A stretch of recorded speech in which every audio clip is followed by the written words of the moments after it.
¿Qué es la ley, la trata para la ley y qué es la trata para la víctima? Que son dos cosas totalmente diferentes. Es como traer una receta de una torta a comer una torta. Son dos cosas totalmente diferentes. En Argentina existe una ley para el tráfico de personas que fue creada en el año 2008. Esta ley ha sido y es una herramienta muy importante para la lucha contra la trata, es fundamental. Ha servido mucho, sirve la ley. Hubo ya algunas condenas y hay muchas causas en proceso. La ley define el delito de trata de personas, la ley 26.364, en su artículo 2 y 3, y hace una diferencia entre mayores y menores de edad.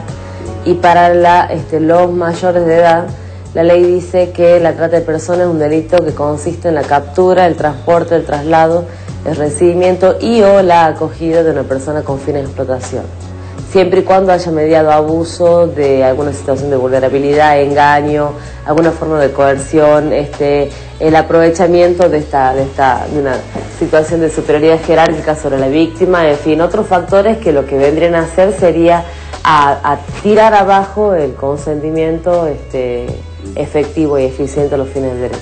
Cuando la ley habla de trata respecto de los menores de 18, lo define de la misma manera, pero aquí no es necesario que haya habido engaño, abuso, aprovechamiento. Así el menor consienta esta trata, dentro de la lógica de que el menor de edad no tiene las herramientas madurativas para tomar una determinación de estas características, la ley considera que el delito existe de igual manera. Esta ley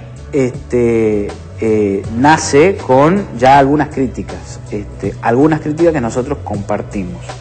Sin perjuicio de que compartimos alguna crítica, creemos que ha sido una herramienta fundamental del y lo recalcamos porque no tenemos ninguna duda de que es una herramienta fundamental en la lucha contra la trata de personas. Primero, lo escaso de las penas, pero no por una cuestión de querer sancionar al explotador con una pena muy grande, sino por una cuestión técnica. En el delito de trata de personas, la figura típica de la trata de personas absorbe otras figuras penales que están en el código, como por ejemplo promoción a la prostitución, corrupción de menores, asociación ilícita, privación ilegítima de libertad, lesiones gravísimas o graves en algunos casos.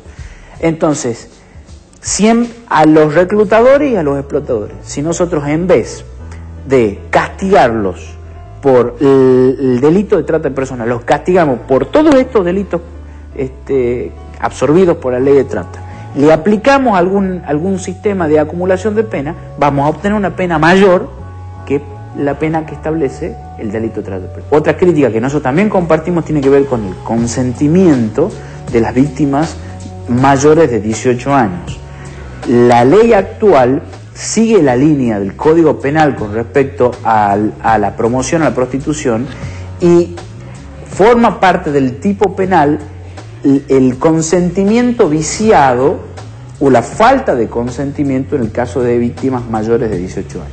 En el caso de una víctima mayores de 18 años, el fiscal debe probar la explotación y luego de probar la explotación tiene que probar que la víctima no ha consentido esa explotación, o que no hay una voluntad de explotación o no hay una voluntad de querer no ejercer la prostitución, sino no hay una voluntad de participar en este negocio. La trata de personas es un delito que viene a ser tipificado por Argentina hace 2 años. Que un país tipifique un delito, que un país ponga nombre y apellido de un delito de esta característica, te puede resultar de 2 formas. Primero, buenísimo, que finalmente en Argentina se ha tipificado. Finalmente te voy a contestar tu pregunta, no te asustes. Que haya tipificado lo que significa un reconocimiento estatal ante una realidad que hace años que viene socavando, digamos, en el bajo mundo, aquí. Por un lado el reconocimiento, pero por otro lado que lo reconozca a esta altura del partido significa que ha habido muchos años durante los cuales estas redes han trabajado al margen de toda legislación humana y han podido consolidarse y expandirse en todos los sentidos en la Argentina. Esta ley crea una figura penal, es decir, es un delito ser dueño de prostíbulo o regente del prostíbulo o explotar un prostíbulo. Es decir, lo que se castiga no es la prostitución propia, es decir, una mujer que por alguna eventualidad, por alguna razón en su vida, ha creído que su alternativa de sobrevivir era ejercer la prostitución por su propia cuenta. Esa mujer no comete delito. El que comete delito es el proxeneta, el que la explota, el que vive de la prostitución ajena y el que tiene, de manera encubierta o de manera ostensible, lugares donde se explota la prostitución, es decir, los prostíbulos. El dueño, el regente, el explotador es el que comete este delito. Que la ley no pretende que para que exista trata haya una captura, más un traslado, más un recibimiento, más una acogida de una persona con fines de explotación. La ley considera que es necesario que haya una captura. Si hay fines de explotación, ya es trata. Incluso yo puedo ser víctima sin haber sido tocada. Si yo, por ejemplo, soy capturada por secuestro, por engaño, por lo que sea, con fines de explotación, y a mí nadie me toca un pelo, ¿no? Y yo no llevo un prostíbulo, de hecho no sé ni lo conozco. Lo mismo soy víctima de trata, porque el fin de explotación existe.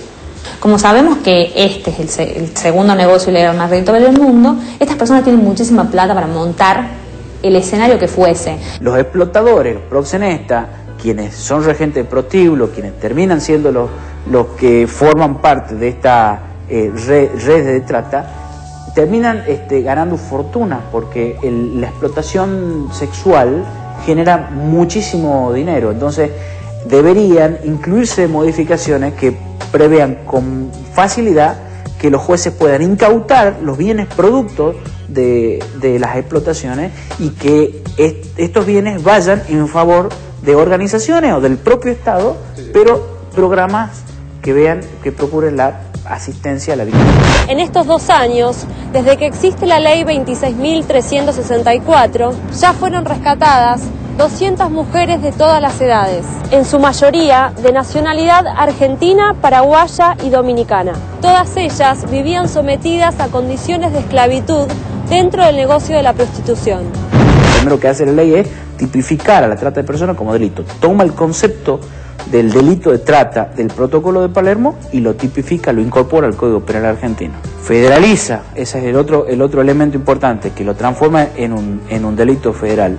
Eso, si bien hay posiciones encontradas, yo entiendo, nosotros aquí en la Fundación entendemos que es una muy buena medida porque permite al fiscal o al juez federal trabajar con mucha más soltura y mucha más tranquilidad que en el caso de la competencia provincial, en donde está limitada por el límite, digamos, territorial de la provincia. El juez puede ordenar un allanamiento y ese allanamiento se hace en otra provincia simplemente informando al otro juez que se está realizando el allanamiento. La justicia federal está aprendiendo el delito de trata, que tiene sus pros y sus contras. Tiene sus pros en el sentido de que vos tenés algunos jueces federales que se acercan a la fundación para pedirnos algún consejo ante una situación de tal característica, y también tiene sus contras por el mismo desconocimiento, por supuesto. Quienes investigan el negocio de la trata de personas, a raíz de los dichos de las víctimas, descubren nombres y apellidos de quienes manejan las redes, apodos, metodologías, lugares de explotación y precios. La información a vos te da poder, el saber es poder. Una vez que vos sabés de qué se trata cabalmente este delito, y conocés los métodos de reclutamiento de primera mano, porque acá los métodos de reclutamiento no salieron de un libro, salieron de testimonios de víctimas que fueron secuestradas de esa forma. El delito de trata es un delito muy difícil de ver, porque podés tener una víctima que esté gritando ahí que no lo es. Está tan asustada y está consciente de que vos sos tan capaz de hacerle daño a ella o a su familia que ella puede llegar a sostenerte.